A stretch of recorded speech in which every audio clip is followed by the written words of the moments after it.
Does the Bible Condone Genocide? By Matt Flannagan. Some critics allege that those who take the Bible as an authoritative guide for faith and practice cannot also condemn genocides, such as those performed by Stalin or Pol Pot. Why? Because they argue that the Bible commands the same thing. In the account of Israel's entrance into Canaan, they assert God clearly requires genocide. Importantly, the text doesn't command modern Christians to engage in genocide. The laws of war in Deuteronomy 20 portray God giving ancient Israel a specific dispensation from the normal rules prohibiting killing non-combatants for a specific occasion. This occurred at a certain point in salvation history, and it was never intended as a command for all people in all times.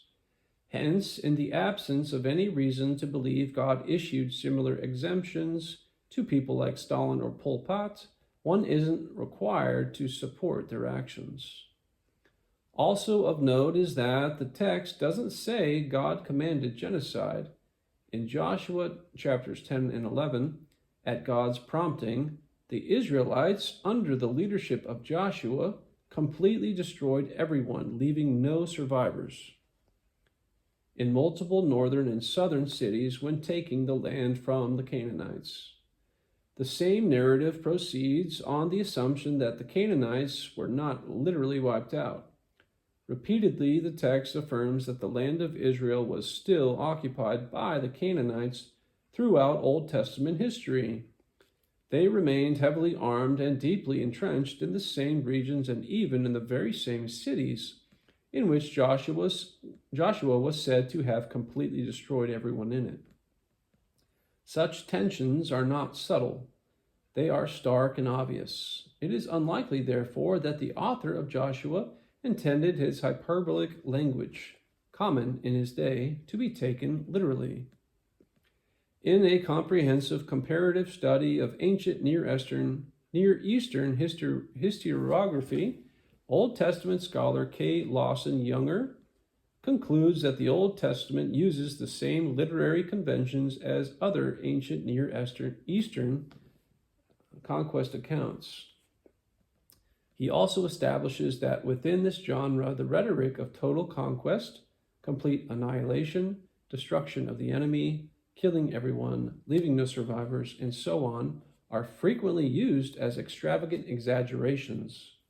Younger concludes that phrases such as, they completely destroyed it and everyone in it, and he left no survivors, are to be understood as hyperbole. In Joshua's day, such stereotyped phrases were commonly used to narrate warfare. Egyptologist Kenneth Kitchen concludes that when such typical rhetoric is taken into account, what is described in Joshua is not a genocidal conquest of the entire region, but is rather essentially a series of disabling raids. Consequently, assertions that God commands genocide are overblown.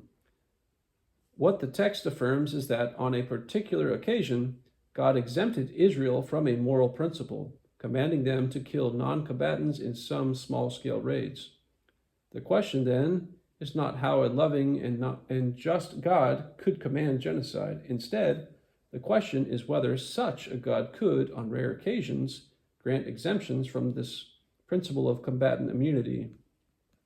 It may well be that in such unusual occasions, God saw a larger picture in which a greater evil would prevail if such raids did not occur.